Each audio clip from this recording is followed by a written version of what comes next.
So let's get right to the man of the hour, Vermont Senator Bernie Sanders, who joins us. Thanks so much for being with us, Senator. Really appreciate it. I have to start by asking you about this new poll, which shows you winning over Clinton supporters. You're at 30%, she's at 37%. You said earlier this week that the same old cannot win, as we heard in the open. Is Hillary Clinton the same old, same old? Well, this is what I can tell you, Jake. Not only in Iowa, not only in New Hampshire, but all over this country, we're generating enormous enthusiasm. People do not understand why the middle class of this country is collapsing at the same time as almost all of the new income and wealth is going to the top 1%. People do not like the idea that as a result of Citizens United, our campaign finance system has become corrupt and politicians are dependent upon super PACs and billionaires for money. People want us to deal with climate change, make college affordable. Those are the issues I have been talking about. Those are the issues that are generating enormous enthusiasm from one end of this country to the other. You also talk about taking on the billionaire class, and you've said that Hillary Clinton, you're not sure whether or not she will take on the billionaire class. Give us some specifics where you think you would and she might not. I think that the business model of Wall Street is fraud. And I think these guys drove us into the worst economic downturn in the modern history of America. I think they're at it again. I believe that when you have so few banks with so much power, you have to not only reestablish Glass-Steagall, but you got to break them up. That is not Hillary Clinton's position. I believe that our trade policies, NAFTA, CAFTA, PNTR with China, have been a disaster. I am helping to lead the effort against the Trans-Pacific Partnership. That is not Hillary Clinton's position. I believe, along with Pope Francis and almost all scientists, that climate change is threatening this planet in horrendous ways, and that we have to be aggressive in transforming our energy system away from fossil fuel and defeat the Keystone Pipeline. That is not Hillary Clinton's position. I believe that, as opposed to my Republican colleagues who want to cut Social Security, I believe we should expand Social Security by lifting the cap on taxable income. That's not Hillary Clinton's position. I believe that we've got to raise the minimum wage over a period of several years to $15 an hour, not Hillary Clinton's position. I voted against the war in Iraq. Hillary Clinton voted for it.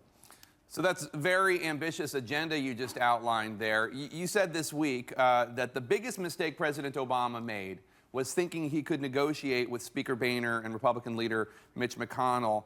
How can you get this very ambitious agenda through, which includes, you didn't mention, an estate tax on those who inherit more than $3.5 million, $1 trillion spent on infrastructure?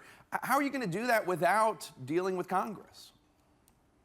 And that infrastructure program, Jake, would create some 13 million jobs. I will tell you how. I have a lot of respect for Barack Obama. He is a friend of mine. The biggest mistake I believe that he made, and I disagree with him on a number of policy issues, but his biggest political mistake is after his brilliant 2008 political campaign, when he rallied millions of people to stand up and fight back. Basically what he said after he's elected, well, I will take it from here. I will negotiate with Boehner and Mitch McConnell and Republicans. 2 points. First of all, these guys never had any intention of seriously negotiating. I think the president has caught on to that.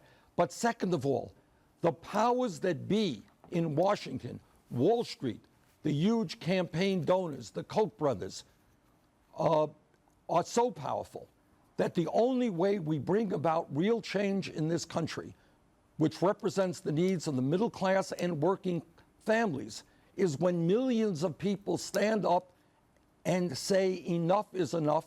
They are organized, and that is what I'm talking about when I speak about a political revolution. No president, not Bernie Sanders or anybody else, can do it unless millions of people say, you know what?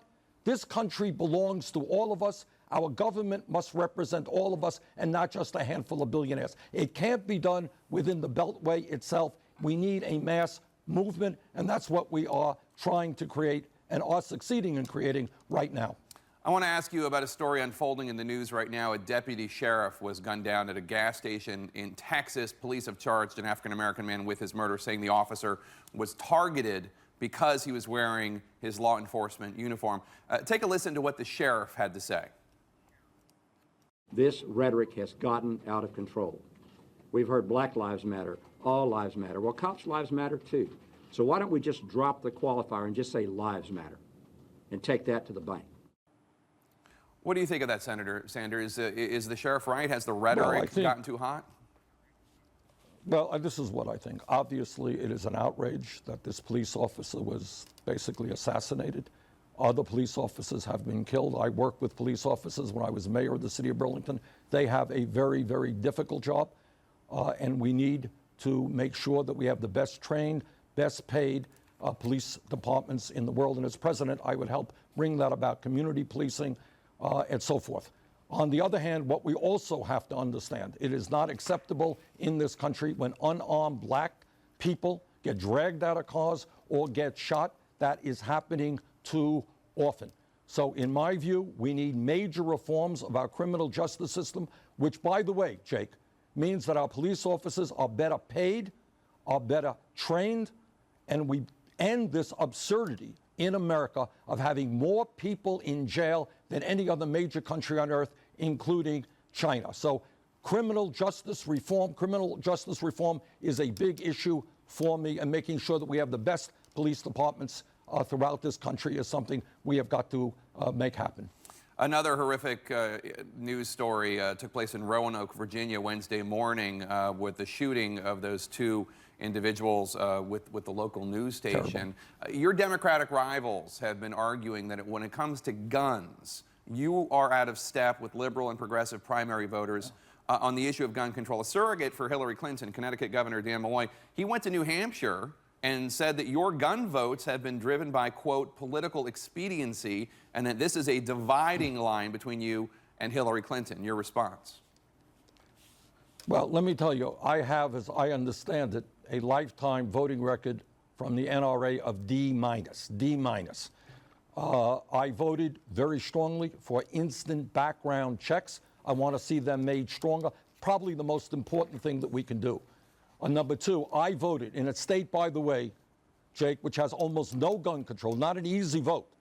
I voted against the NRA, and I voted to ban certain types of semi-automatic weapons. I voted to eliminate this gun show loophole, which allows people to purchase guns without a background check. And by the way, in addition to that, what I believe is we need to do a lot better job in terms of mental health in this country.